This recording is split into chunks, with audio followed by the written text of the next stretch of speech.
गरीब वर्सेस अमीर का खेल।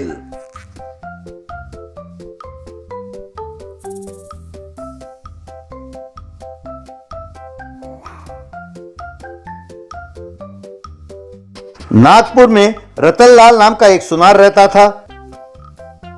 वो एक दिन अपने दोस्त सोमलाल से, यार सोमू, मुझे घर पर काम के लिए एक भरोसेमंद आदमी की जरूरत है। अगर तुम्हारे जान पहचान में कोई हो तो मुझे बताना यार। तुम तो जानते ही हो कि मेरे घर में बहुत सारा सोना पड़ा रहता है, इसीलिए हर किसी पर भरोसा करके उसे नौकरी पर रख नहीं सकता यार मैं। इसीलिए तुमसे ये मदद मांग रहा हूँ। अगर तुम किसी अच्छे परिवार को जानते हो तो बताओ, मैं उन्हें घर पर नौकरी पर रख लूंगा। तुम तो जानते ही हो कि नौकरों को मैं बड़े प्यार से रखता हूँ, फिर भी पता नहीं क्यों जो पहले काम करते थे वो छोड़कर चले गए। मैंने उन्हें तनख्वाह एडवांस में भी दिया था। मैं नहीं जानता कि तुम क्या करोगे, मुझे बस ईमानदार व्यक्ति दो। अरे रतन, तुम चिंता ना करो यार, मेरे गांव में एक गरीब परिवार है जो काम मांग रहा था। वो बहुत भरोसेमंद है, मैं उन्हें भेजता हूँ कहकर एक दिन उस परिवार को लेकर वो वहां पहुंचा। रतन, यही है वो गरीब परिवार। इसका नाम है गिरिधर और इसकी पत्नी है सुवरचला और ये लड़का उनका बेटा है चिंटू। ये बहुत अच्छे लोग हैं, ये बहुत ईमानदार हैं। ये लोग बड़े ईमानदारी से काम करेंगे। ठीक है, थैंक्स यार। देखो गिरिधर, आप लोग आराम से काम करो। ये देखो, वो क्वार्टर्स मैंने नौकरों के लिए बनवाया था। आज से तुम वहीं रहो और घर का काम करो, ध्यान से रहना। उस दिन से गिरिधर का परिवार रतनलाल के घर काम करने लगा। जब गिरिधर और सुवरचला काम पर चले जाते तब चिंटू उस गली के बच्चों के साथ कंचे खेलता था।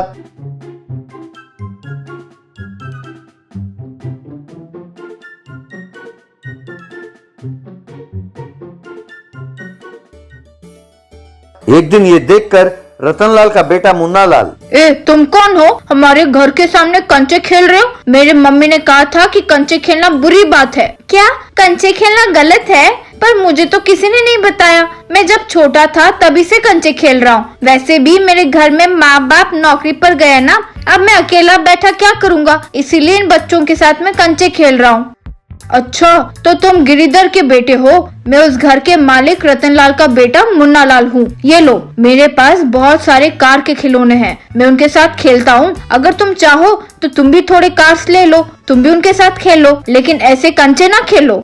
अरे तुम तो उस घर के वारिस हो, तुम्हारे पास बहुत सारे पैसे हैं। अरे तुम कार के खिलौने तो क्या, असली कार भी खरीद सकते हो। लेकिन मैं ठहरा गरीब, तुम्हारे घर में काम करने वाले नौकरों का बेटा हूँ। मुझे मेरे माँ बाप पैसे नहीं देते, और वैसे भी वो खिलौने खरीदने हो तो बहुत पैसे लगते हैं। मैं तो बस दूर से देखकर ही खुश होता हूँ, खरीद तो पाता नहीं। तो एक काम करो, मेरे पास जो कार के खिलौने हैं उनके साथ तुम भी खेलो। ये तो ठीक है कि तुम खेलने के लिए अपना खिलौना दे रहे हो, लेकिन मेरे पास तो सिर्फ ये कंचे हैं। अगर मैं इन्हें तुम्हें दे दूं तो अच्छा नहीं लगेगा। ऊपर से अगर कोई देख ले तो सोचेगा कि मैं तुम्हें बिगाड़ रहा हूँ।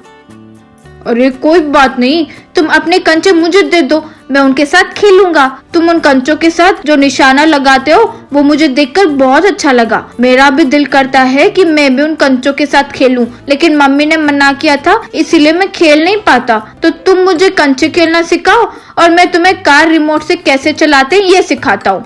चलो मैं सिखाता हूँ, कहकर उसे कंचे खेलना सिखाया।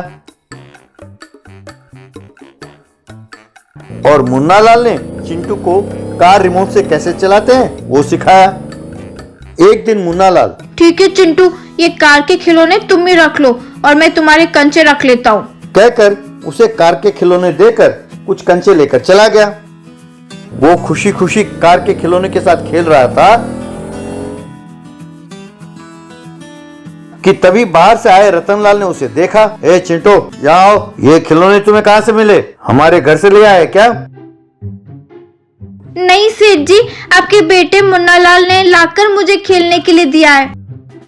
क्या मेरा बेटा? नहीं नहीं, वो तुम जैसे गरीब बच्चों के साथ नहीं खेलेगा। मुझे यकीन नहीं होता कि उसने तुम्हें दिया है। मुझे लगता है कि तुम्हारे माँ बाप ने इसे चुरा कर लाकर तुम्हें दिया है। यूं चिंटू और उसके माँ बाप पर शक करके जब रतनलाल ने ऐसा कहा तो तभी मुन्नालाल वहाँ पहुँचा। पिताजी, आप उन पर शक ना करें, ये खिलौने मैंने उसे दिया था। इसके बदले में मैंने उससे कुछ कंचे लिए थे। ये सुनकर रतनलाल को अपनी गलती का एहसास हुआ। सॉरी चिंटू, मैंने जल्दबाजी में तुम्हें बहुत कुछ कह दिया और तुम सब पर शक किया। मुझे माफ कर दो। बिना अमीरी गरीबी की फर्क किए बच्चे अच्छी तरह खेल रहे हैं। तुम लोग ऐसा ही खेलो बेटा। ये सुनकर गिरिधर और उसके परिवार बहुत खुश हुए। Magical floating tractor. देवीपुर नाम के गांव में हरिदास नाम का किसान रहता था। उस गांव में एक नदी बहता था। किसानों के खेत नदी के उस पार थे।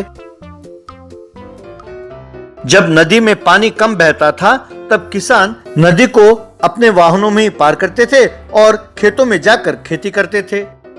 एक दिन हरिदास की पत्नी विमला, ए जी सुनो, आपको लगता है अपनी बेटी लीला की बिल्कुल परवाह नहीं है? अरे उसके उम्र की लड़कियां अपने ससुराल में आराम से बैठी है। आपको अपनी बेटी की शादी करने की चिंता है भी कि नहीं? अरे इतनी जल्दी क्या है? हर चीज का एक वक्त होता है, वक्त आने पर सब हो जाता है। अरे तुम मेरे दोस्त प्रेम सिंह को जानती हो ना? उसके बेटे ने किसी दोस्त की शादी में अपनी बेटी लीला को देखा था और उसे वो पसंद आ गई। लड़के की सरकारी नौकरी है। उन्होंने कहा है कि अगले महीने ही लड़की देखने आएंगे। मैंने सोचा कि तुम्हें मैं हैरान करूंगा, इसीलिए मैंने बताया नहीं। और एक हफ्ते में हमारी फसल हमारे हाथ आने वाली है। अगर अच्छा मुहूर्त निकला तो अगले महीने ही शादी भी कर देंगे। ये बात सुनकर उनके बेटे राकेश ने, दीदी सुना तुमने? अगले महीने तुम्हारी शादी है। शादी में मैं अपने जीजा जी को बहुत तंग करूंगा। मैं पहले ही कह देता हूँ। हाँ पिताजी, फसल की कटाई में भी मैं आकर मदद करूंगा आपका। 4 दिन बाद हरिदास घर परेशान होकर आया। क्या हुआ जी, आप इतने चिंतित क्यों हो? सब खत्म हो गया। लगता है इस बार अपना फसल खराब हो जाएगा। ये क्या? आपने तो कहा था कि फसल अच्छी हो गई है। आप कह रहे थे कि कल कटाई है और बारिश भी तो नहीं आई है ना, तो क्या परेशानी है? अरे आपने यहाँ पर बारिश नहीं हुई है, पर ऊपरी इलाके में बारिश होने के कारण नदी बिल्कुल भरकर बह रही है। अब कोई रास्ता नहीं है कि मैं नदी को पार करूं, जाकर खेत में फसल काटकर वापस घर ले आऊं। नदी के पानी के कम होने का इंतजार भी तो नहीं कर सकते, क्योंकि सूचना मिली है कि 2 दिन बाद यहाँ तूफान आने वाला है। तो यूँ समझो कि अपने फसल का नाश है। ये सुनकर विमला का दिल बैठ गया और राकेश ये बात सुनकर नदी की ओर भागा।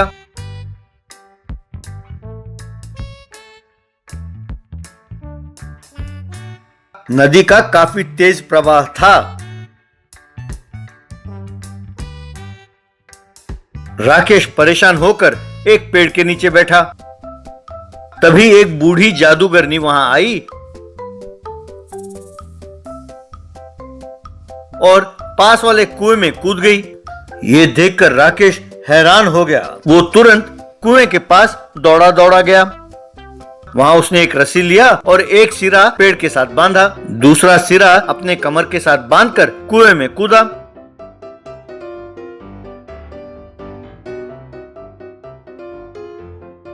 उसने उस जादूगरनी को बचाया और उसे ऊपर ले आया। ओ दादी माँ, आप हो कौन? इस उम्र में आप कुएं में क्यों कूदी? क्या बताऊँ बेटा, मैं एक जादूगरनी हूँ। मैंने जिंदगी भर सब गलत काम ही किए हैं। मैंने सबको बहुत तंग किया है। तब एक साधु आए और उन्होंने मुझे श्राप दिया कि मेरे सारे शक्ति खत्म हो जाए। साधु जी, मेरी शक्ति ना हो तो लोग मुझे देखकर डरेंगे, मुझे खाना भी नहीं मिलेगा, मुझे माफ कर दीजिए। यूँ मैंने उनसे विनती की। तब उन्होंने कहा कि जब तुम्हारी रूह को देखकर बिना डरे तुम्हें कोई मदद करेगा तब तुम्हारी शक्ति लौटेगी और तुम श्राप से मुक्त हो जाओगी। बहुत दिनों से बिना खाए पिए मैं भटक रही थी। सब मुझे देखकर डर कर भाग रहे थे। किसी ने मेरी मदद नहीं की। मैंने सोचा अब जीना बेकार है, इसीलिए मैं आत्महत्या करने जा रही थी, पर तुमने भगवान बनकर मेरी रक्षा की। अब मेरी शक्ति लौट आई है। तुम्हें मुझसे कैसे मदद चाहिए, मांगो बेटा। तब राकेश ने जादूगरनी को अपनी परेशानी बताई। तुम चिंता ना करो बेटा, तुम्हें जिस वस्तु की भी जरूरत हो वो तुम्हें पानी में तैरते हुए मिलेगा, कहकर उसे वरदान दिया। फिर राकेश ने एक बहुत बड़े पत्थर को उठाकर पानी में फेंका। वो पत्थर बिना डूबे पानी में तैरने लगा। राकेश खुश होकर घर लौटा।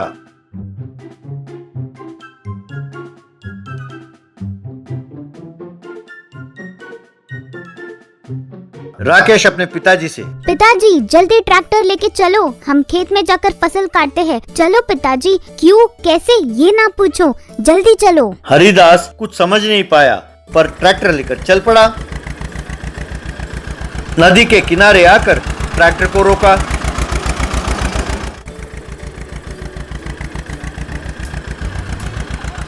वहां बहुत सारे किसान खड़े थे। चिंता ना करो पिताजी, ट्रैक्टर चलाओ, मेरा विश्वास कीजिए। हरिदास ट्रैक्टर को लेकर नदी में जाने लगा। ट्रैक्टर पानी में तैरने लगा। किसानों ने ये देखकर ताली बजाई।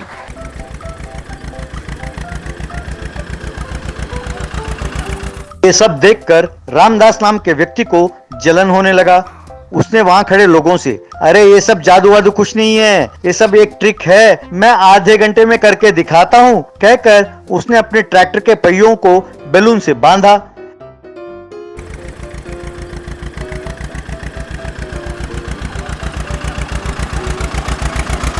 फिर उस ट्रैक्टर को उसने पानी में उतारा। सब उस ट्रैक्टर की ओर बड़े आतुर होकर देख रहे थे। यूं ट्रैक्टर पानी में थोड़ी दूर तैरने के बाद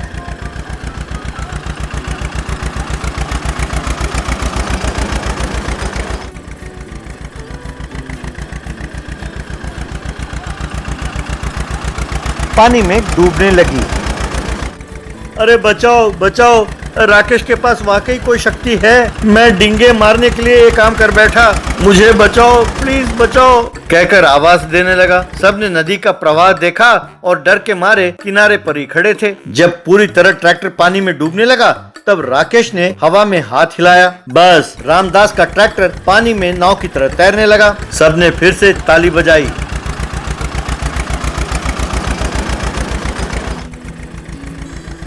तब राकेश ने गांव वालों को सच सच बताया। आप सब जल्दी जाकर खेत में फसल काटिए और तूफान आने से पहले फसल बचाकर घर ले आइए, कहकर अपने हाथ को हवा में हिलाया। तब सबने खुश होकर अपने वाहनों में नदी को पार किया और खेत में फसल काटे और उन्हें घर ले आए।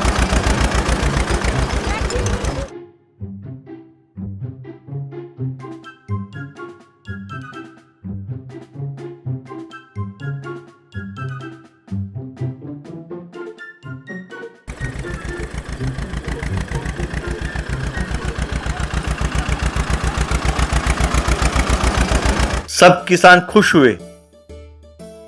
उनकी फसल की कटाई अच्छी हुई और गांव वालों में खुशहाली फैली। लीला की शादी बड़े धूमधाम से हुई।